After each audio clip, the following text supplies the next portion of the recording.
5 की जगह 10 सोने की मोहर दक्षिणा में दे दूंगी, मुझे बनाने दीजिए ना, ये अवसर मुझे कब मिलेगा? ठीक है तुम बना लो, लेकिन गंगा जल में बनाना। ठीक है, प्रसाद बनाया, बना करके थाली में परोस दिया।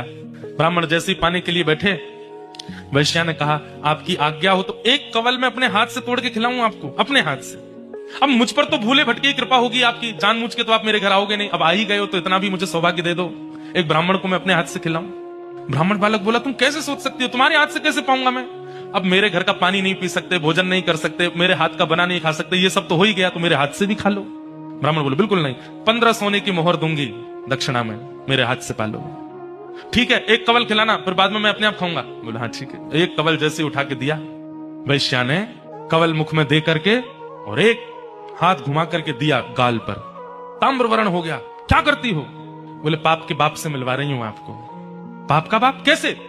आप मेरे घर का पानी पीते नहीं पीते? क्यों पिया? बोले वो तो मैंने अनजाने में पिया। अनजाने में पिया तो फिर मेरे घर का भोजन क्यों किया? बोले वो तुम्हारी बड़ी श्रद्धा थी। बोले झूठ मत बोलिए, सोने की मोहर के कारण आपने किया।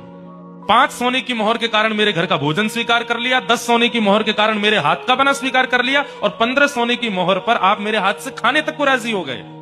अपने पिताजी को जाके बता दीजिए, पाप के बाप का नाम है लोभ। एक लोभ आपसे क्या क्या करवा देता है, ये आप खुद विचार करो।